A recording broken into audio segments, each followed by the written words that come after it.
apa niku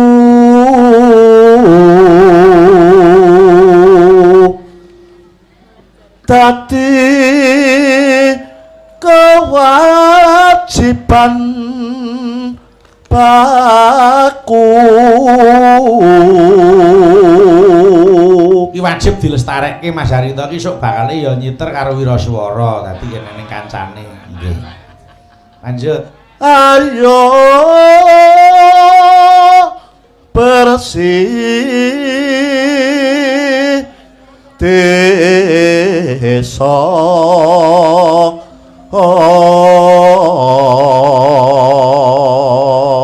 nanoneno murid ada sukar sakit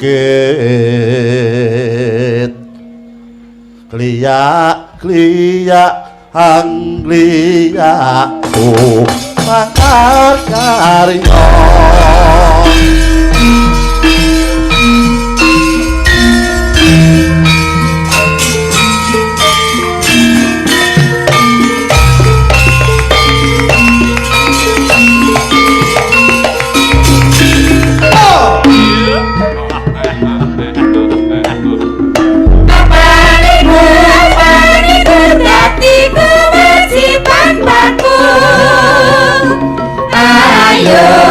bersih desa mulai ada suka sakit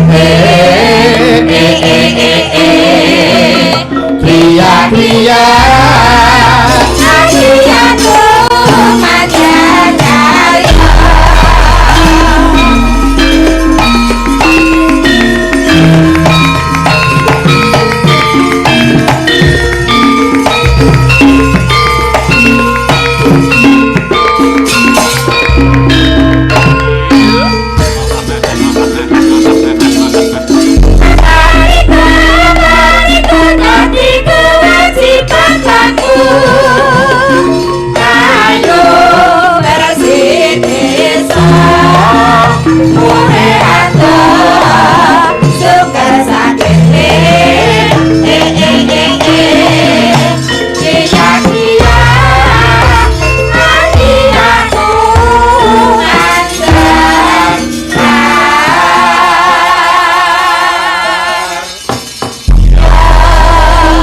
diaturke nggih yo ngaturi Mas Garing ngobangi kutha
Mas Gareng tak suwun geser ning arepe ibu-ibu Mas.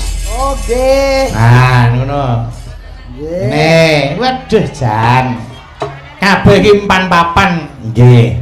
Situasional. Situasional. Iya. Iki apa-apa ki delok kahanan. Betul. Geser ya kudu diwahi. Nggih, kowe ibu-ibu kira rada mundur ora apa-apa. Tenang aku ora banter-banter nyuara, yakin kok. Nggih. Aku tak gremeng kok.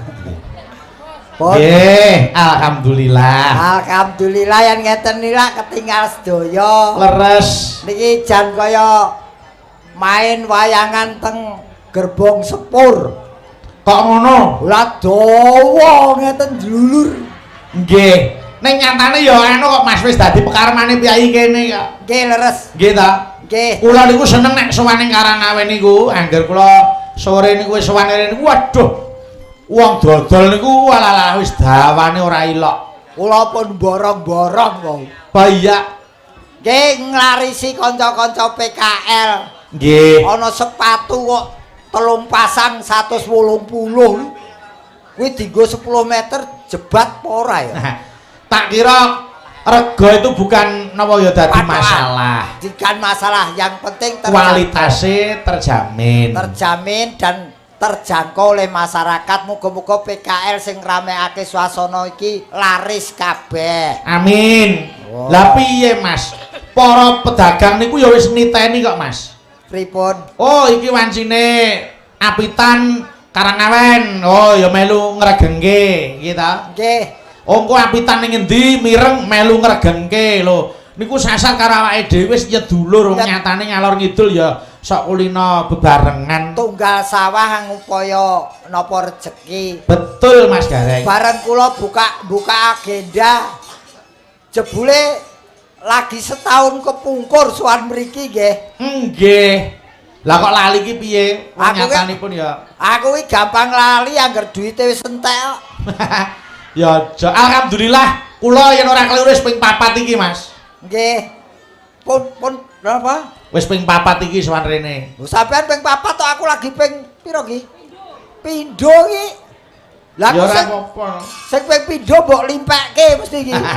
Mboten rikala semono sowan ten kantor desa niku kula nderekke almarhum Mas Jumadi Bagong. Jeneng alhamdulillah ping pinten mawon tetep kula syukuri. Ternyatane tesih diparingi rezeki. Muga-muga Mas Gareng ya lanjut, Pak Lurah ya lanjut. Allahumma amin. Lho piye? Wone yen Pak Lurah niki kula yakin niki mboten jeneng ngelem mergo kula diparingi rezeki mboten.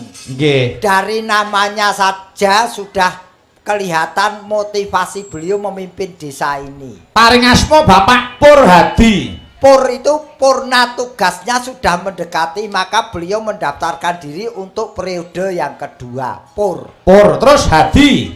Hane sik. Niku tegese hatinya sudah menyatu dengan masyarakat sini dan wilayah sini. Ora iso dipisahke. Terus terakhir diniati ibadah dalam menjalankan tugas. Nggih. Jadi beliau tuh tugas itu ibadah. Jadi ora semata-mata bekerja dalam arti mencari nafkah tapi ibadah. Ora perlu awake dhewe merada utawa ngaturke prestasine, nyatane warga wis padha ngrasake. Masyarakat lebih pintar. Nggih Mas Gareng. Mula dalu niki ujube napa niku apitan. Nggih ta? Nggih. Yen cara Pekalongan wingi legenonan. Enten sing ngarani ya dhewe-dhewe kak. Ana sing ngarani sedekah bumi. Leres asmara bumi ya enek. Lah saiki kok kenapa kok dia sing disedekah iki bumi? Apa to tegese bumi? Apakah arti dari bumi? Bumi itu BUMI. B iki bulat bentuknya. Nggih, leres. O, terus U untuk hidup, makhluk hidup ciptaan Allah Subhanahu wa taala. Nggih, terus M makanya harus kita beri sedekah, artinya kita syukuri apa pemberian Allah terhadap makhluknya. Terus terakhir I. Insya Allah dengan sedekah bumi desa ini akan semakin makmur, guyub, rukun. Amin ya rabbal alamin. Pokoknya kudu didongake piyai mriki iki swasana ayem tentrem. Mergo napa Mas? Yen kahanane ku ayem tentrem arep mbangun kuwi ya kepenak. Pun sing penting anu modale rukun. Betul. Yen tlatah desa Karangawen niku. Karangawen. Lah sekenggen kula adoh kudu diawe Mas. Oh ngono ya Mas. Berarti Ngawen. Niki pancen kondang guyub rukune. Nggih. Buktine niki wah pun blidir. Apane? Suguhane. Wah nek temriki wis ora dadak kira-kira. Iki lho, laden model ngene iki ning nggonku wis ora ono. Piye ta laden pripun Mas? Iki banyu mililung tinampan asta ngene. Oh nggih, heeh. Saiki iki tamu nggonku. Nggih. Wong duwe gawe ngono kuwi tamune mangan karepmu ra karepmu. Dadi prasmanan. Prasmanan. Kowe jibuk karepmu ora karepmu. Sedeng partai mangan ya syukur ora mangan aku bati. Ngono. Lah nggih ta. Jane kene tetep adat istiadat tetep dienggoni kok Mas. Iki ngetokke guyub rukune masyarakat. Ora mung bab niku Mas, perkara rewang lho. Nggih. Rewang ngrerewangi utawa ngancani nggih ta. Nggih. Iki sing duwe gawe wong sak desa. Oh. Nggih. Terus mapane ten daleme Pak Pur nggih ta. Pur. Niku tangga kiwa tengen ora sak diceluke wis ana sing sowan apa rawuh dhewe terus melu rajang-rajang, melu olah-olah, melu ngliwet lan liya-liyane ku ya wis arang-arang enek ning kutha. Kadang kala ki sedo anut grubyuk karepe modern ning ngilangke nilai-nilai budaya yang seperti ini. Nggih, ning nek ten mriki insyaallah masih terjaga. Piye Mas, kahanan dalu niki nyenengke ya Mas? Pun niki sing diarani entuk rezeki double. Kok ngeten? Rezeki niku lumrahe lak materi uang. Nggih. Jelas mboten munafik. Hari ini saya dapat uang rezeki dari piyayi-piyayi Karangawen mriki. Nggih. Niku siji, ping pindho entuk kemaremane ngati. Entuk kemaremane ati, bab nggih napa mareme? Dipirsani piyayi kathah ngeten niki lak seneng. Nggih. Lah tegese anggen kula tlorengan ngeten niki ditampa gawe senenge wong akeh. Kata orang-orang pintar, orang yang paling bahagia adalah orang yang bisa membahagiakan orang lain. Nggih. Sampeyan milik apa to Mas? Sampeyan niku milik apa kok karo piyayi-piyayi kok apian ngono kuwi milik apa sing dimilik ampane? Nggih, sing genah nggih kaya Pak Pur wau nawahi itu kula ibadah. Nggih. Terus menjalin silaturahmi. Nah, niku. Yang terpenting hidup jangan sampai memutuskan tali silaturahmi. Sapa wae sing medhot tali silaturahmi Tidak akan mencium baunya surga. aja to ngenggoni ngambuhe ora. Niku sing bahaya mula diraketke silaturahmi. Nggih. Pun ten mriki niki silaturahmi kula raket. Syukur-syukur agar pendak tahun ditimbali. Wah, saya raket aku. Aduh. Ya mulane didongake kados dawuh panjenengan kala wau. Piyayi kene iki mulya awake dhewe melu ketumrapan. Leres. Mula wis wajibe kula panjenengan ya melu ndonga muga-muga piyayi Karangawen iki pinaringan panjang yuswa, Amin. murah rejeki ya ta. Amin. Pinaringan barokah saka Gusti sing nyipta urip Allahumma. Amin. Nggih. Aku jane iki wis meh ping 3 iki ning gadeng biyen pas ngundang pertama ya aku pas ngulon dadi ora iso. Weh nggih. Lah ya kok kene rono lak ngulon to. Iya. Nggih, ya bener. Nah, Mila niki yo ujube tasakuran karo tirakatan. Apa arti dari tasakuran Mas Gareng? nun sewu tak adik gatuk. Ya. Tasakuran itu 4 suku kata tasakuran. Nggih. Tanuku tandanya orang-orang sini tebal imannya. Karena orang tebal imannya jangankan diberi rezeki, diberi musibah pun tetap bersyukur. Nggih. Karena Allah mencoba umatnya tidak akan melebihi kapasitas umatnya. Betul. Kuita. Nah, terus Sahnya kalau diketahui oleh orang banyak. Ini diketahui oleh orang banyak, tidak hanya Piai Karangawen tok sing rawuh. Betul. Coba Karangawen yo ngerti. Leres. Iku sah. Terus Kurang afdol kalau syukuran itu tidak dibarengi dengan tirakatan seperti malam hari ini. Nggih. Dadi ki ujube nonton wayang kulit ning karo tirakatan nyadang wahyu. Nggih. Nah, Terus anugerah dari Allah Subhanahu wa taala yang dinanti-nanti. Dadi tirakat ki yo nunggu anugerah. Nggih. Semoga dengan tirakatan syukuran malam hari ini bersih desa bisa mendapatkan berkah semuanya untuk warga Karangawen sini. Amin. Mula karben nampa berkah saka sing nyipta urip niki ngatur kira lagon yang bernapaskan agama Islam panyuwunan saking Bulurah. Oke. Nggih. Nyuwun pepeling katur Bapak Slamet Fahrudin Bisri sarjana ekonomi, Ketua Dewan Kabupaten. Oh nggih. Wah, Bulurahe tiyaine grapyake. Weh, piye ta? Jebule juragan Polowijo. Heeh, leres. Betul. Iku kira-kira berwayangan digawani apa ya? Ayo apa jagung ya kena. Jagung ki rumangsamu aku betet kok. Lah kulinane wong gawean iki ngomong dadi omonge men lancar. Yes.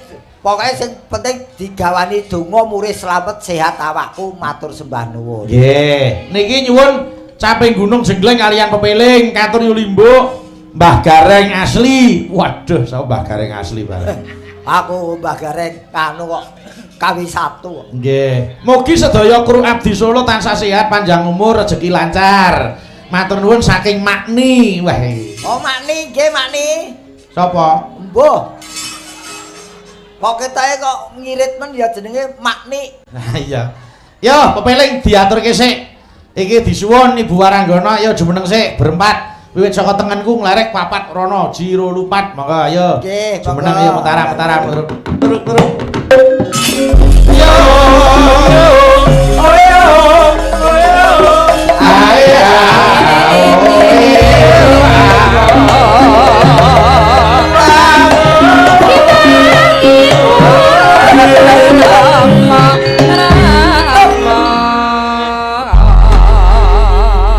Siji loro telu yuk ya ditata dhewe sing cendhek sapa sing dhuwur sapa manut nggone dhewe-dhewe. Sing dhuwur dhewe kene, sing dhuwur dhewe kene. Sing rumangsa kaya pathok kono. Nah, kono. Kono, sithik kono dhewe. Kono lho. Kono ning pawon rewang. Aja mah dianggep ana wijo iku. Bocah karo tela padha. Kok dikira jahe. Nek arep ndi kowe? Apa? Arep rewang. Jare kon rewang. Ora maksudku rewang ki ora kudu ning pawon. Ning kene ki ya rewang ngisi acara bengi iki. Ngono rewang lho statusmu. Ya. Wes temoto Mas, urut. Iki undak-undakan urut ngono lho. Nggih, dadi ora jeglek banget. Ora jeglek. Tepungke Mas, tepungke. Nggih. Ana tembunge tak kenal maka tak nikah. Tak sayang. Disayang tok ora dinikah ki mubadir. Jenengmu sapa?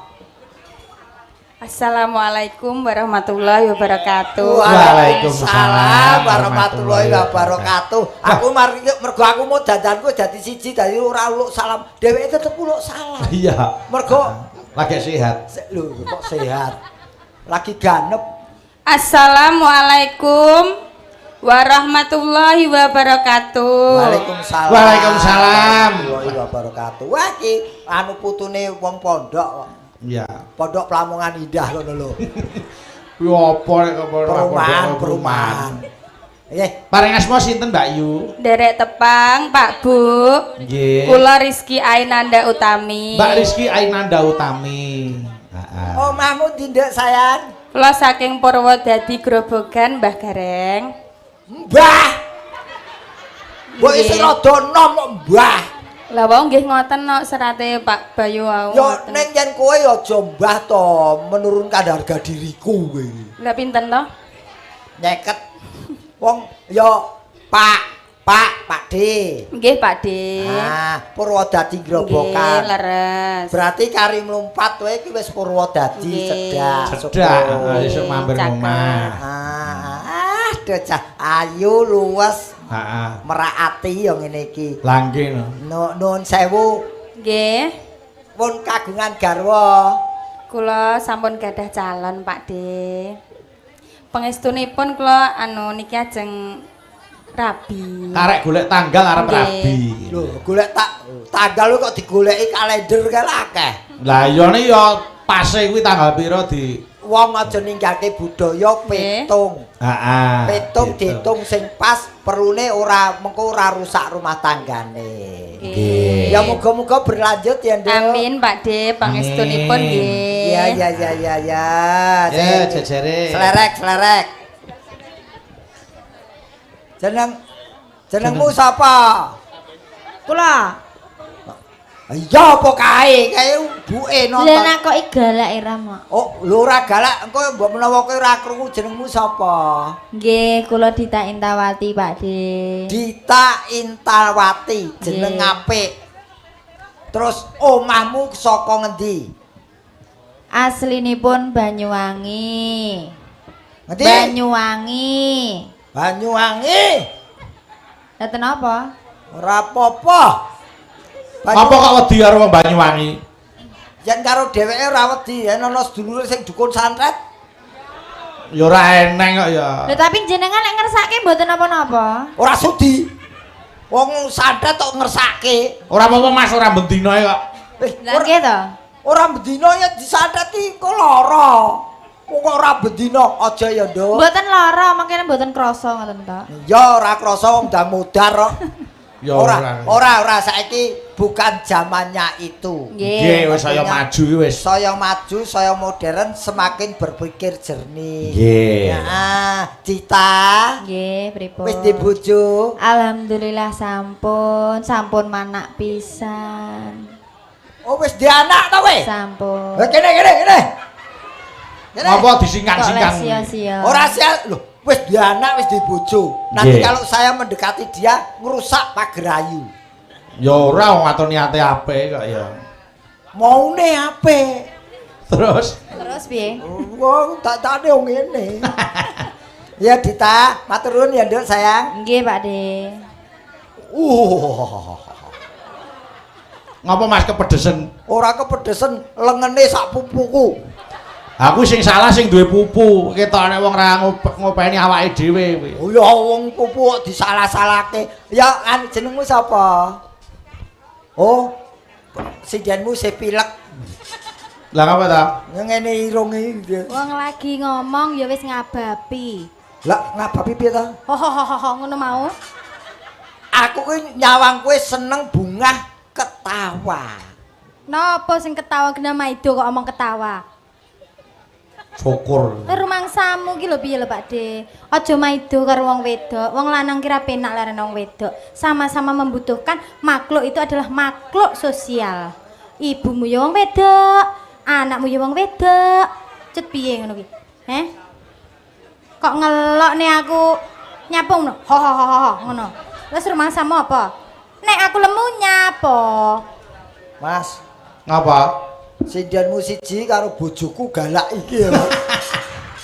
Bojoku iki karo aku ya nesu-nesu ning ora galak ngene iki. Ya ben kuwi nek bojomu, aku beda wong, beda jeneng. Nek ya aja galak-galak bojoku kuwi ora tau nesu ngono. Lah aku galak mergo mau jarak kok jajal nek ora mau jarak aku ya ora nesu. Bojoku kuwi tak jarak malah mapan kok. Masa?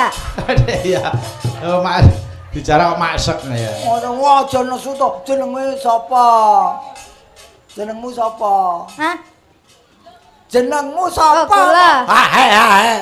Suci. Hah? Suci. Guci. Buti. Utuh. Wah, ora krungu kok. Jenenge sapa sing cetha ta? Suci. Oh, Mbak Suci.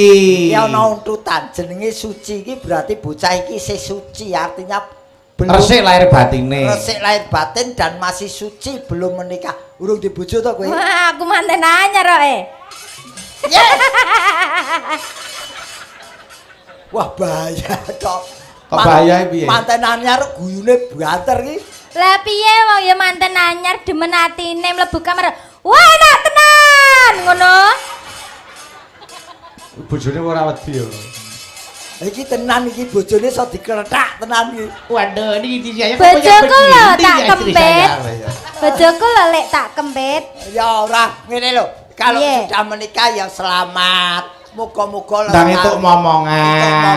Amin. Ya, kira-kira kok setengah tahun kok ora ndang entuk momongan, omong aku. Terus ngapa? Ya ora tak kandhani cara-carane. Nah, ben duwe anak sing hebat kaya putrane Mas Gareng. Amin. Ngono. Ya. Wong ya matur nuwun ya Dek Matur saya. nuwun. Mbak Suci saka Tulungagung wis. Tulungagung. Aku mau rak wis muni to. Ha, Do ngurutno dhuwure dhewe-dhewe. bener. Lah nek dhuwur dhewe nek kono iki ngapa? Kowe kok posisine kene iki piye? Sing mok karepe mesti golek Eka to. Heeh. Lah iki. Iki panjil maning. Jajalan atu. Lah iki. Lah iki sapa? Iki ngono jenenge Agnes Monica. Lah. Kok Wah, Agnes Monica kok. wong mesake pengen dhuwur kaya kancane kok ancek-ancek kursi iki lho. Lah salah kok mesti aku anggere ngono kon ngurutke kon rono kon rewang rumasane padakne apa rumasane padakne apa? Jangan sok menggelisahkan diri tentang keadaanmu. Apapun disyukuri. Masih kowe iki endek, masih kaya patok, masih kaya maesan disyukuri. Masalah. Ora apa-apa. Genek to sing apik sithik ngono lho Pak De, genek to sing Ya apik wis, sithik. Kaya portal wis ngono Portal. wae. Kuwi malah piguna. Portal kuwi ya dudu menungsa lho ya. Lah, wis kene lho. Pokoknya apapun yang terjadi syukurilah. Ya disyukuri ini ya aja banget-banget nang Kowe bedake karo kepengin Mbak dhuwur. Yuku. Kowe kepengin dhuwur ancik kursi. Ora. Iki ancik iki guling tiba stroke kowe gelem. Ora wong aku. Ora gelem mudhun. Yo gendong. Hah? Gendong. Bojoku ora tau tak gendong kok. Wong gendong bojone ya mati no. Bojoku kuwi Ngene. Heeh. Iya. Mudhun sayang mudhun. Oke. Arep kok piye-piye wae iki apa jenengan tetep tak bekteni arep ngelok kaya aku ngopo aku ora pernah nesu ngono. Ya. Ora arep nesu. Wong panjenengan ki yo seniorku. Heeh. Sapa piyai ngendi sing ora ngerti asmane Pak De Garangan Semarang ki sapa sing ora ngerti sakmene Pak De Ya Garangan? ngomong sing hati-hati lho. Sapa Pak De? Kok Pak De Garangan iki lho. Hah? Semarangan gandeng. Gareng kok garangan tukang nyolongi kuthuk. Lah Yogya kae Ngayogjan, Semarangan. Lah nek gareng. Garangan. Ya rung garangan ya regul ngono wae apa. Luwak ngono ora apa-apa. Iya. Wis sakarepmu muni wis arep garangan Ya luwak. wis, ya. Wis terserah sing penting urip. Wong iki Iya. jenengmu sapa? Jeneng kowe kaprihatin ningsih Pak De. Eka Prihatin Ningsih. Iya.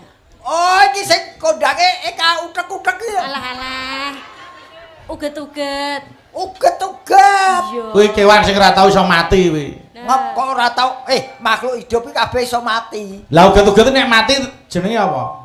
Ya uget-uget. Lah iya cek uget-uget mati kowe cek uget-uget. Oh iya ora tau mati ya. Wah kebeneran. Mula ora apa-apa cendhek ora apa-apa ka sing penting rezekine dhuwur. Nah, ngono. Ngono to. Sik.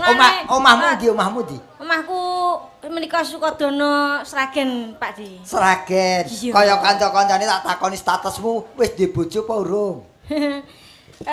Alhamdulillah pangestunipun panjenengan Pak De. Durung.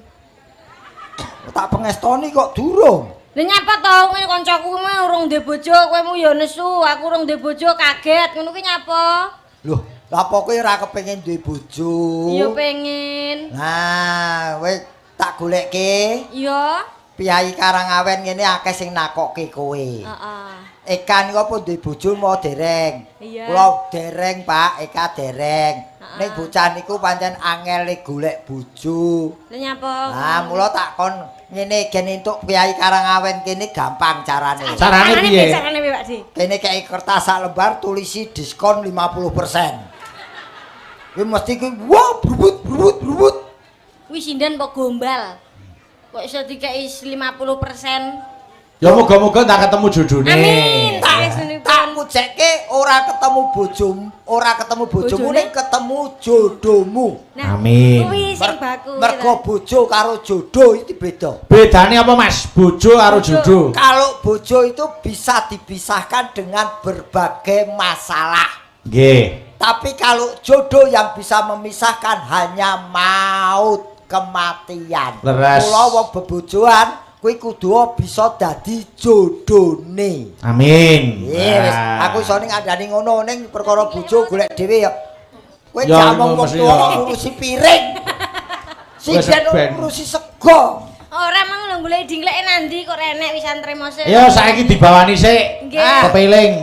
Yo urut saka Mbak Rizky. Mangga. Ya Mbak. Wasitodi. Ya. Wasitodi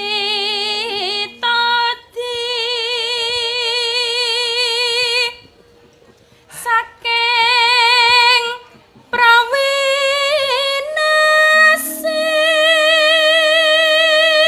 prawinasis ngelingana wong urip ing donya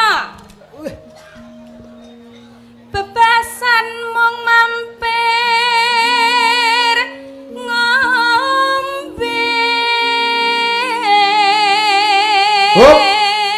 Jejere, yo. Salat kang lima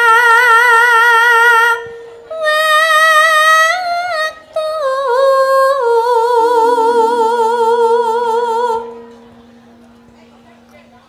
Ayo. kudu tansah Melek. dipun lampahi. Ketularan wis, iki kabeh kita seragam bakal lalen kabeh. Iku cagak agama. Sambung Mbak Suci. Pakarti kang luhur.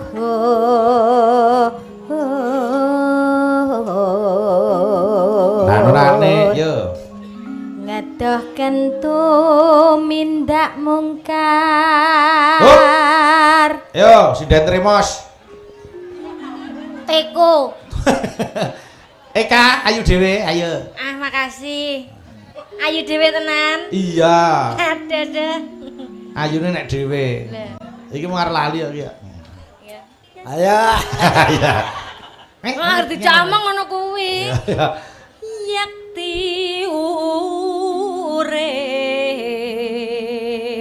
manggya tentrem lahir batin. Entek-entekan kur bareng, yo, Jiro Lupat. Bajan dunya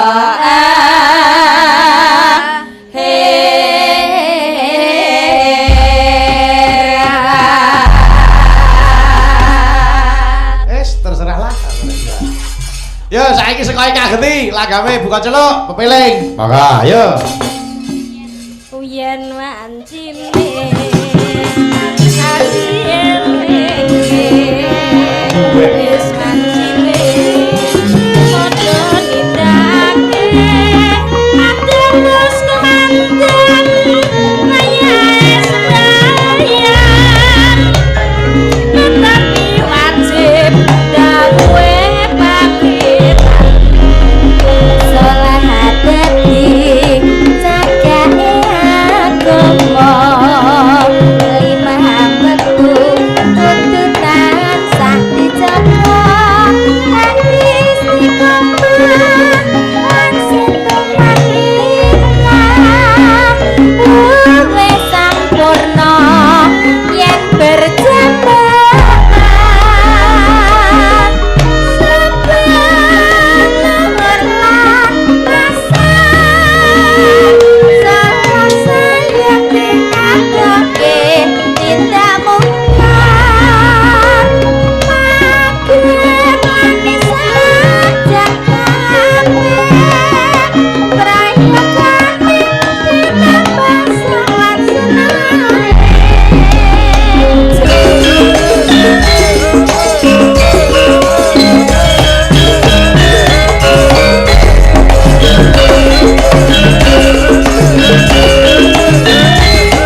nuwun sampun dipun aturaken pepiling. Monggo lenggah malih. Nggih, matur nuwun Bayu-bayu. Wah, jan. Mas menika kula kintunaken Mas pepiling kala wau. Nggih, katur. Katur Ketua Panitia Bapak Haji Nur Aziz Sarjana Agama. Nggih, niki. Lajeng Bapak Ketua BPD Karangawen Bapak Suryanto MPD. Nggih. Datang kantun Bapak Camat Bapak Haryoto MH. Nggih. Lajeng Bapak Kabid Pemdes menika Bapak Edi Purwanto SIP MM. Leres. Lajeng Sekdes Sumberjo Meranggen Bapak Hambali. Nggih. Iki ya kebenaran ketua panitia niki ya wis pirsa gubukku. Oh ngaten nggih. Lalah tangga sebelah ki kanca mucal ana kene. Nggih. Mboten kantun menika Bapak Ketua Dewan Kabupaten Bapak Fahrudin Bisri Slamet. Weh, wilujeng dalu Bapak. Wilujeng dalu, nggih. Wah, jan pancen iki wis disembadani kok, Mas. Nggih, Mas. Wiwit setu bengi, Mas, pengajian. Luar biasa Panjenenganipun Bapak Ustadz Adib Zamroni SPDI. Maka sini itu memang daerah wilayah yang religinya atau spiritualnya itu tinggi sekali. Lah ya mesti wong melu lalat dan Demak ya kudu. Makanya sebagai kades ya harus punya basic itu Mas di daerah sini. Nggih, leres. Karena kades sendiri pernah saya utarakan dan selalu saya utarakan. Napa karepe kades? Kades itu nuwun sewu. Kades itu keberadaannya untuk memimpin sebuah desa. Niku kane. Nggih, terus A. Akalnya harus punya kelebihan seperti Pak Kades ini jelas orangnya berbobot karena beliau seorang sarjana. Nggih, terus D. Dipilih oleh rakyatnya. Ini yang terpenting, dipilih oleh rakyatnya, otomatis bertanggung jawab penuh dengan rakyatnya. Terus E. Ekonominya harus mapan seperti Pak Kades ini. Nggih. S. Spiritualnya pun harus tinggi. Nggih. Jadi kanggo contoh para masyarakat. Leres. Kuwi Kades. Nggih. Nek karepe ana sing arani lurah, karepe apa? Lurah. Nggih. L. Iki sing ora tau tak unceki lurah. Lah kok ngono? Mergo aku urung tau ditanggap lurah. Oh ngono ya, Mas. Yen Kades bola-bali, lurah ki adane nggone ning kutha. Nggih. Mula kono saya kutha nggonku kuwi sarang-arang bersih desa. Nggih. Padahal itu sebagai standar. Di mana ada wilayah, ada bersih desa, berarti warganya masih rukun. Tur dasare swasanane mesti ayem. Ayem. Contoh nggih niki wayangan ora mung bengi iki wau siang ya wis diadani wayang awan pagelaran. Nggih. Dening panjenenganing Bapak Tri saking Dungjati. Lho. Wah, kanca lawas kuwi. Oh nggih ta. Tri Dwi Eko Catur iki kanca lawas. Ora hitung-hitungan. Iki ana kancaku lawas dian kanca sak latihan prajabatan karo aku ya. Oh nggih, heeh. Mila niki yo bengi iki awake dhewe ing Kedawan Sampur. Aku tak nyuwun Nyidam Sari sing bawa Mas Gareng. Oh, oke. Kula nyuwun bawane Mas Gareng. Langgame yo Mas Gareng, jogete yo Mas Gareng. Nah. Diborong kabeh. Kok kaya tender ngono to borongan? Lho, ben ngetokke nek panjenengan iki piyai sing ngabehi, kampiun pinter lho. Kok nek ora iso ya dudu asli. Nggih. Oh, standarte ngono ya. Ah iki no. Iki tulisane sing nyuwun Mas Gareng asli lah iki. Yen ora iso bawa, ora iso nembang, ora iso joget iki berarti dudu Gareng original lho. Iya, nggih. Malah padune omong arep nyiksa aku kuwi kowe. Ora kaya. Ora apa-apa, gawe senenge piyai akeh. Tak wenehi kanca karben sing bawa niku rada meresapi. Nggih, nggih. Aja meresapi. Wedhus ya gelem wong arep bakdo kok ya. Tak goleke kanca sing sebobot karo sak timbang karo panjenengan. Nggih. Iki dadi wong wadon sing dadi idam-idaman panjenengan. Leres. Nah. Ayo Kak, kowe ngadeg kok aneh. Kak, ya wis iki gandrung. Apa? Ya upama klambi iki aku L apa double L iki kok S ki piye? S kuwi sehat. Oh, ya ora. L kuwi lemah, iya ta. S ki yo senteng. Ya ora kok ya. Nah, ngono. Mang gandrung Eka wis. Ya wis ah, timbangane ora ana wong wedok. Kok terus ngono ya ora kok ya. Witeno wong lanang iki gandrunge karo wong wedok to. Nggih. Ngene kok kon gandrung kena sindan telat ngombe obat kok. Tok telat ngombe obat iki Kok ngopo? ditembangke we urung wis muser-muser kaya gangsingan ki lho. Sadurunge latihan ki kanggo latihan perkenalan ben chemistry-ne awake dhewe iso gathuk ngono lho Pak De. Oh iya iya iya. Ngono.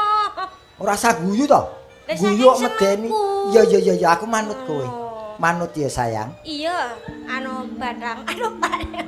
Hai sayang. Kakang kok Kakang. kok batang. Iya. Kakang arep batang. Ora.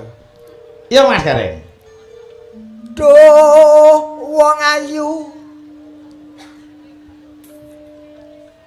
Piye Kakang Mas? Piye anggen panjenengan menika nyawang dumateng kula? Anggenipun kula dandan wiwit gelong kula dumugi jentikan kula dumugi delamaan kula Kakang. Kabeh sarwa pantes, siji sing ora pantes. Napa to kok enek sing ora pantes? Cilik, Wah, di bojo cilik iki ringkes kok. ringkes piye? Ah sampean lunga ngalur ngidul rasa digandeng ora apa-apa diadahi tas kresek wis ora enek wong eruh. Oh iya. Mangertenono Kakang bojomu ki dudu sinden nanging daging korban ya. Mosok sinden kok diadahi kresek. Aja nesu tak tembangke. Iya. Ya. Pepujane ngati. Terus kaya ngopo rasamu Kakang? Kaya ngene wong nandang asmara. Kaya ngopo to kaya ngopo rasane wong nandang asmara kuwi Kakang? Bareng tak sawang panjenengan ingsun yen tak bleh dodomu apa ya bakal ana jeneng kuning rasane ning dadamu Kakang? Ana orane ora ngerti matine dhisik. Dodo kok diblek. Jareke belan dadaku mesti ana jenengmu. Kuwi kata kiasan. Kata kiasan. Tak bleh saka dhuwur mengisor. Iki ngapa? Cah loro kok malah. Aku mah ketularan ya aku. Deg-degan saka dhuwur mengisor. Bah, senengku. Tak bleh mesti ana sing muni. Muni apa? Matus ngono. Ayo karape. Apa to? Nano. Apa mau ngawakku dewe. Mangertenono to mangertenono Kakang. Panjenengan kok ora dhewe ya. Sing lanang ning kene. Ya maksuke lek aku rono diuber ngono lho. Oh tak uber. Diuber. Heeh, boke keranji ae. Pitik apa piye? Diuber, dinggung ron terus. Duh Gusti Maha Agung.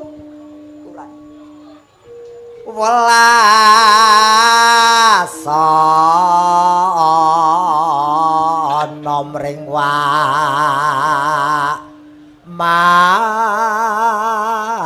mami.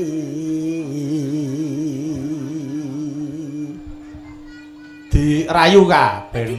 Dirayu. Heeh. Rasa welasmu marang aku. Iya. Yen tak ibaratke awake dhewe karon sih wong loro Kakang. Iya. Lelumban anggone awake diandom katresnan tak ibaratke awake dhewe kaya manuk sing lagi loloh-lolohan kae. Apa ana kok roman manuk awok-awokan?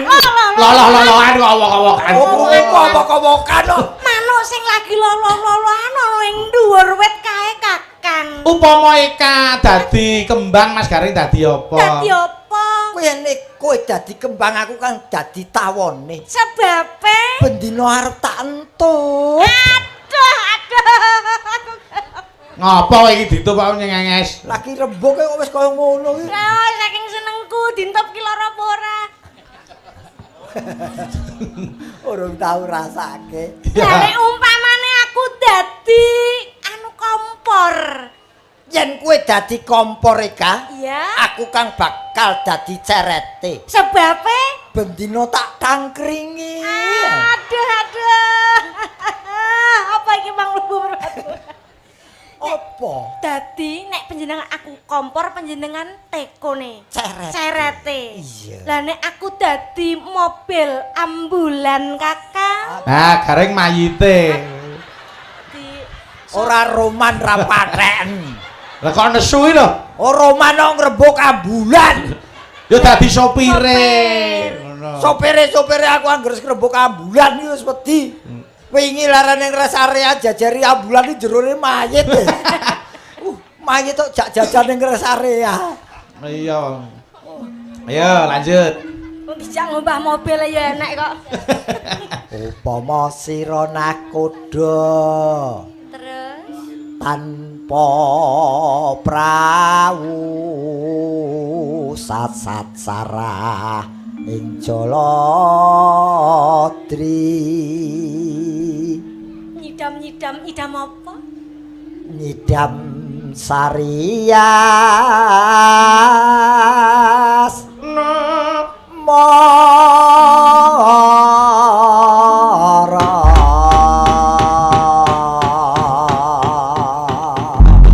Alhamdulillah wis diaturke. Mbak Eka. Dalem.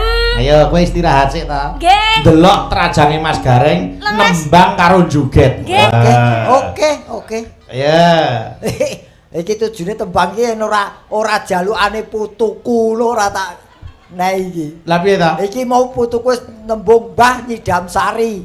Iki putuku umure petang tahun iki ulang tahun iki. Oke ta. Ayo nggo hadiah putune. Oh lah kayak nonton ning arep dhewe kae lho. Oke, Nah, alhamdulillah. kayak putu. Pun nggih ngono. Kayak binar kayak. Nggih. Kayak putu. Wah, Didelok bae nggih, polahe bae. Delok bae disiksa karo Mas Bayu nggih. Heeh. Nggih, bae kek disawur nggih. Semangat apa jenenge? Kok disawur. Kuwi lho dikai duit kuwi lho, Pak. Sawer kok Oh, disawur. sawer. Heeh, nggih. Ya, Mbah. Upama sliramu sekar melati aku munggah dasar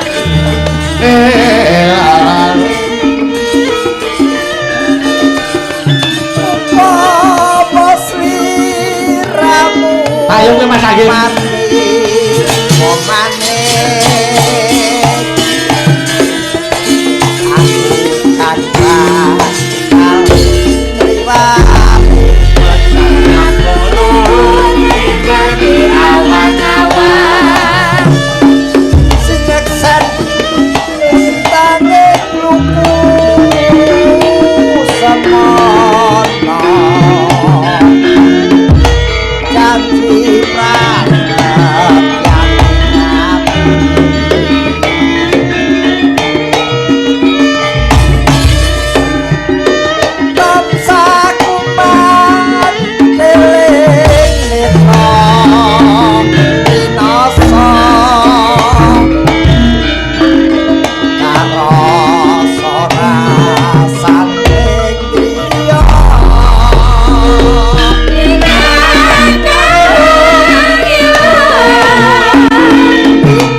Kangen Mbak Fahmi jumeneng. Lambat.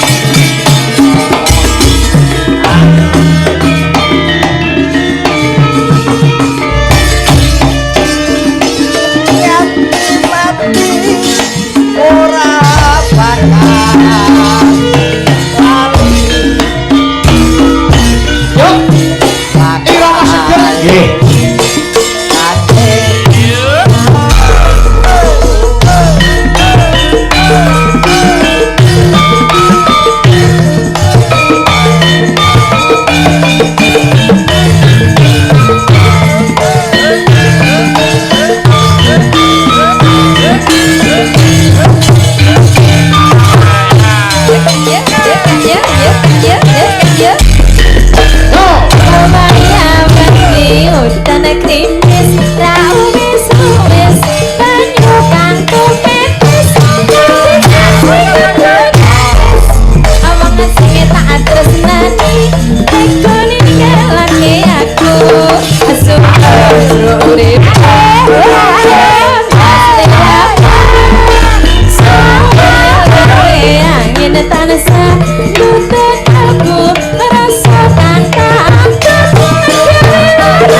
kari Mas Gareng tembang kangen Mbak Supamiate. Leres sambungan medley cara sakniki. Yo Mbak Dita jumeneng. Mangga.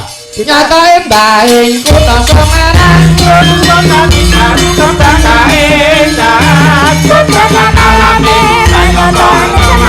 Aku kurangnya gunung, irani pengawan sangat rasa bintang, aku keluar ada pendapat di gunung Tambah kuning, kota saya sentuh Semarang indah, indah kota Semarang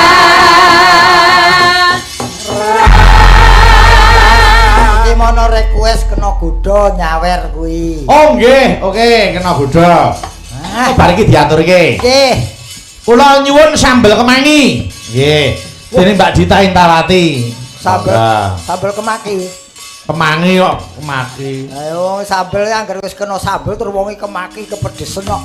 Ya. Sambel kemangi niki deles lare Banyuwangi. Dadi nggih pun boten maido yen lagune sambel kemangi. Ya toh? Nggih, heeh. Nah niki wong Banyuwangi kok ya diaturke. Nggih. Niki tak nggo anu tak kirimke kanggo anakku tiba sampir sing nang kene. Sinten? Aku asmane lali kok. Anu putrane putrane Dek Bayu sing diparingi nami Dek Bayu sing karo anake kok jenenge lali kuwi. Lah kok neng Bayu Siwine mburine ya. Oh, Bayu Siwi. Siwi. Lah iya. Larene pundi larene, Bu? Larene pundi aja disangoni kali dalange. Aku kon ngenteni sik no, ben nah caget wis. Nek ngono ta? Oh, iki ora Siwi Siwa iki. Yo, diaturke sik, monggo. Ayo. Sambel kemangi. Monggo, yuk.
jan wong pancen Jawa Timuran ki energik, Nggih no. dinamis, penuh Ya. semangat.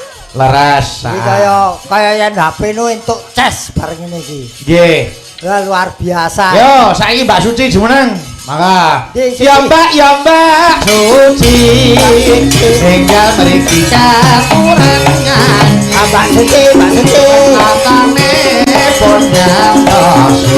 Mbak, Mbak. Tinggal mriki Mbak Suci. nyuara dhuwur meneh. Aku mula rawani madhep dheweke tak bengokke kono, Mbak Suci. Iya.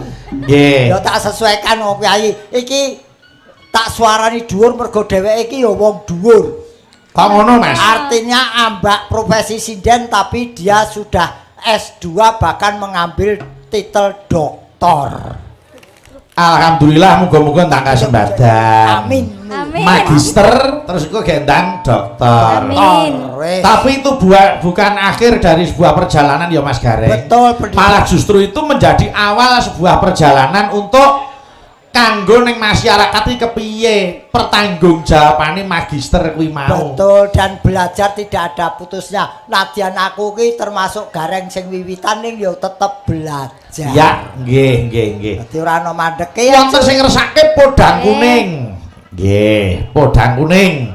Dibawani luwih dhisik. Nggih, ya Mbak Suci mang bawani podang kuning kaya ngapa? Nggih. Mbak Eka gen melu ngancani ngadeg kono. Ayo Kak, nyapa Lho, kok Mbak Eka? ngelamun kok sedih? Wong ki ora usah mikir sing werna-werna. Ka, Ayo Ya, kene. ka kene ka. Duh jan. Aku ora sedih, ton aku ya ora mikir kok ya Pak De. Apa Oh. pernah aku mikir ya Pak Ora De? kowe ora bakal mikir wong ora di pikiran kok.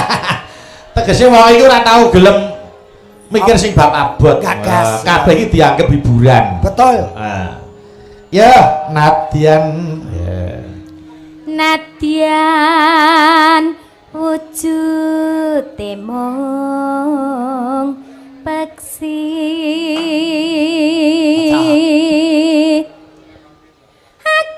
Agawe talining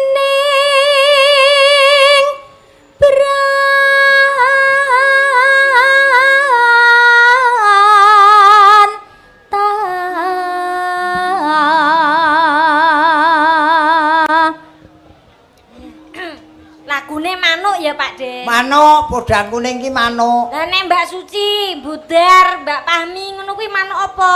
Nek Mbak Suci manuk apa Mas Gareng? So Mbak Suci. Heeh. Mbak Suci ki manuk pawakane gedhe ngene iki beo. Wah, bio. Beo sing sudah bisa mengucap kata-kata seperti manusia regane larang. Ya.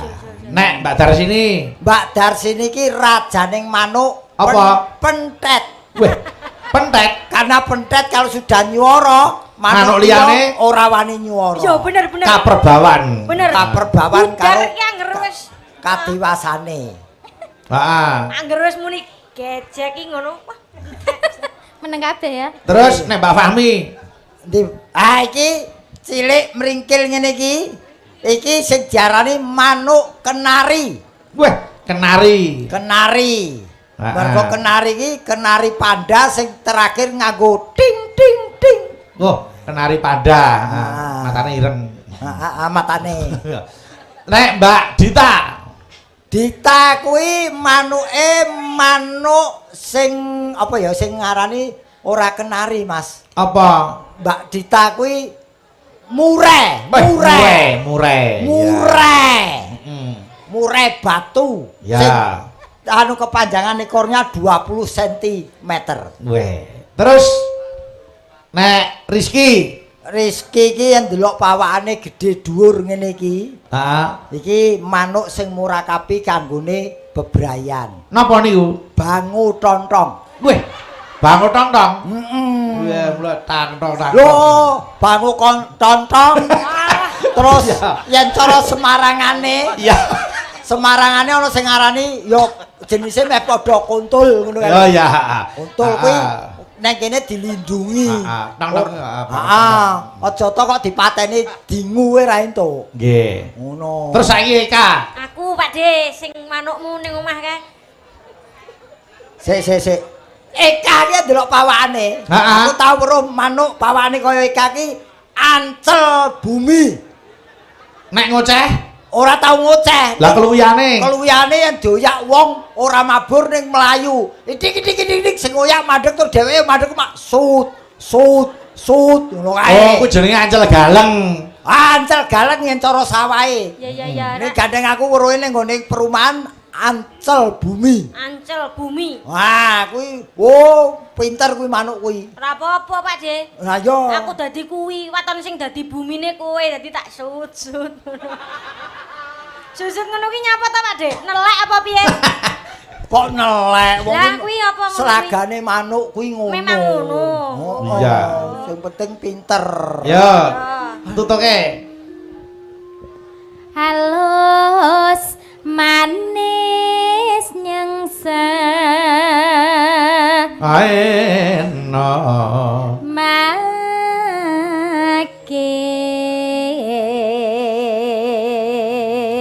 Rano wasa minggun kula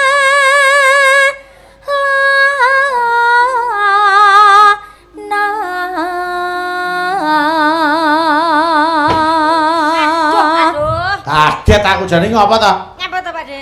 Aku ngene lho iki cah loro WA-an. Ngapa? Budal karo Kowe bapakmu. kok WA-mu terus mbok wekku. gue melek Mbak melek ya. Nek lak mencep.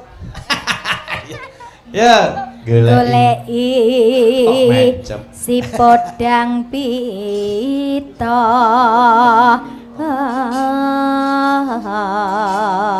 Ngomong masalah manuk aku kok naksir perkutut sing ning arep omah kuwi. Perkutut apa derkuku kuwi? terkuku ta Aku paling hobi yen ra perkutut derkuku.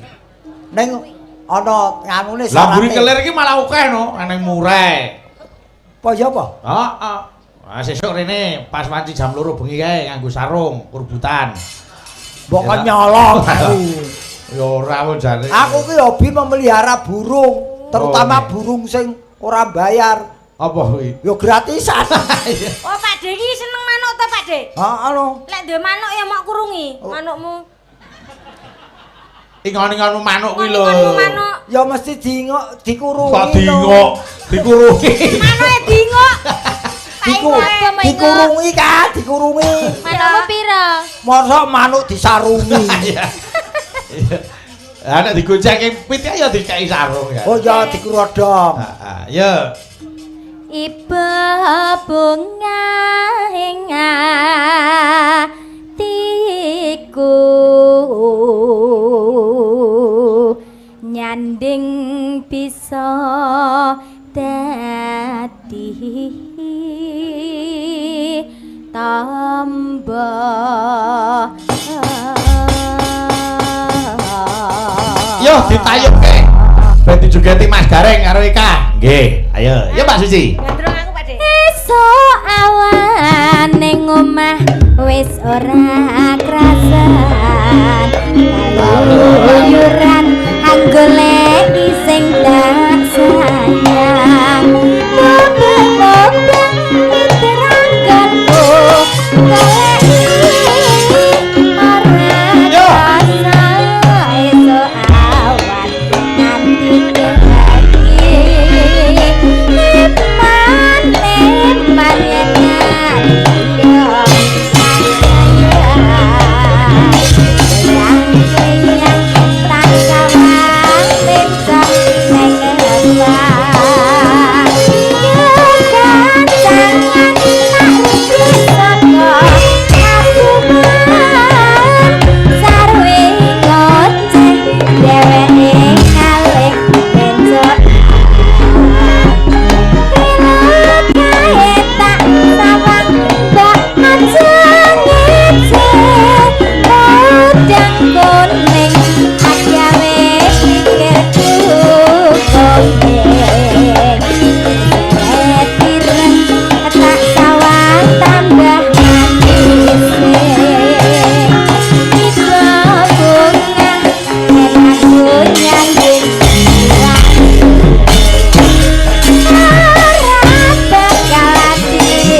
piye? Penak ya? Pokoknya roke jogete kae kaya kesiksa. Kok kesiksa ngapa? Wis dheweke iki ndek kayak jogete mendek-mendek lah aku lak saya ndelosor ngene to. Lho, genape ya ngono. Yo coba Kak. Mubeng. Esuk awan yo. Sayang anak ki ya. Ayo coba ayo karo Mbak. Esuk awan ning wis ora rasan. Asik Mas. Luyuran anggoleki sing tak sayang. Oh, ayo iso ta? Iso. Ayo jenengan ayo coba. Ini ki latihan Pak De. Latihan setruk. Latihan setruk. Ayo coba kurang mendek sithik. Nah, nggih. Mendek. Nah, Mbak Rizki iki ana sing ngersake kena godha. Kena godho menika Mbak Rizki. Ayo no. Spesial. Oke, Mbak Rizki. Mangedian. Mbak Rizki iki. Piye ta? Kene wis mendang kena godha. Jogetku kapan? Ya Oh, kok iya. Mbak Rizki wis nembang kena godho. Ya wong wis kadung mekungkung kok. Coba ayo kan Mbak Kak. Iya. Esuk awan ning omah wis ora krasan. Sayang anak luyuran golek. Kowe kok nyek sayang anak apa rumah samu kuwi dolanan bayi apa piye? Kamu angkrok kowe. Wong kok le Ora joget ora paten. Apik lho ngono kuwi. Lah wong sampean iki mastere joget kok mung nirokke jogete kae kok rekoso. Lah ora ngrekoso ya apa le mendeke iki lho. Lah iya kok ya. Ora sa mendeke to wis. Nggih. wis Ayo, ngingin. sik Mbak Rizki. Kena godha. Ya, iki. Wonten wajibipun Rp50.000 nya Mas Gareng. Alhamdulillah kena godha sunane mase mau. Nggih, Rp50.000. Rp50.000. Ah, ya Mbak Rizki. Menika wonten nyuwun kena godha sing nembang Mbak Rizki nggih. Wajibipun Rp50.000 kanggo sing nembang, nggih. Putih kene Ade. Ne. Kok sik tok nane. Mau piye maca komplit to, Mas? Piye ta? Nggo sapa iki? Nggo sing nembang. Kula Nembang apa? kena goda. Rizki, Mbak. Matur suwun. Sing ikhlas to, Pak De. Selamat. Mulane to Pak De nek informasi urung lengkap ki aja gagele nampa. Nah, Lah urung ana informasi lengkap wis dilongke aku ki. Lah dilongke genahe nggo iki ya kudu trima. Masa ora trima? Ya ora trima wong aku ora dikeki kok. Ya kok diwehi. Wah, iki lho, Mase iki lho. Kamsia. Alah glelenge neh. Wong ya orang-orang teraniaya seperti saya tuh pasti banyak yang memberi. Nah, ngono ditampa ki ya ora apake weruh putune sing delok mau. Ora wis mulai. Kae mau putu ponakan Ya. sama ponakanku dalam ayo karang awen kene iki. Sing tresnane karo aku kaya putuku dhewe. Nggih. Mergo aku dhewe rung duwe putu dadi putu-putu ponakan do cedhake karo aku. Nggih, ora apa-apa, mbae isih urip kok ya. Kok bae isih urip. Lah iya Apa ora apa-apa ki mergo ya tunggal darah Nggih. ngono lho. Yo kena Bae kuda. isih urip. Heeh. Dilanggamke sik Mbak Rizki, Nggih. mulai celuk. Maka. Yo. Kabeh kono sik. nalikane dik jaman semono tresnamu setya lan tuhu anane mung tansah ngelembono sasak ora nate citra mula aku tansah nimbangi tresnaku kina mati ora ana lintang kang sumunar amung ndika papujanku sliramu pamit tugas ngayahi breh rahayu ning sesami nggonku muji karya basuki sok kapan aku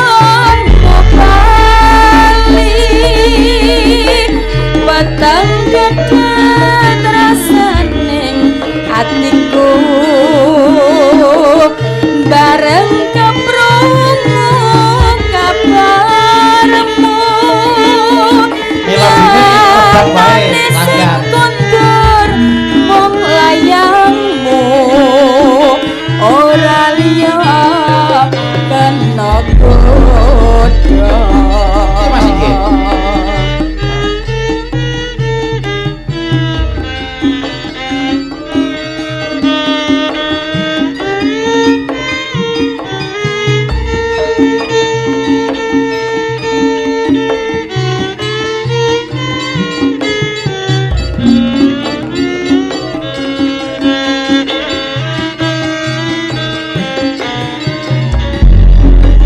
Dhuwur nalikane dek jaman semono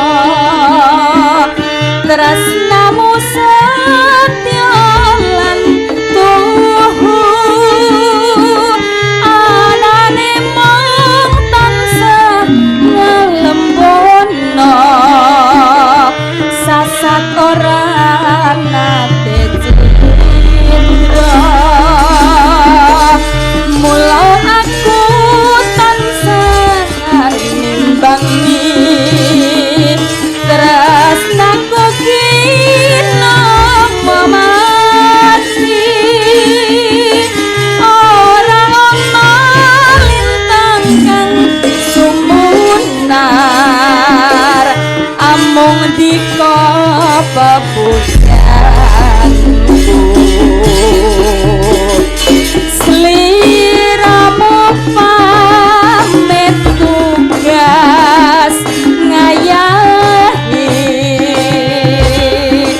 berhayu ning sesami gonku muji karya pasuki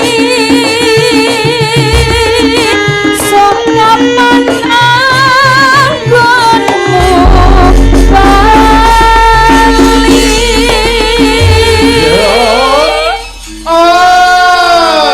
yuk patang gede tresning atiku bareng keprungu kabarmu nyatane sing kondur mung layangmu ora liya kena godha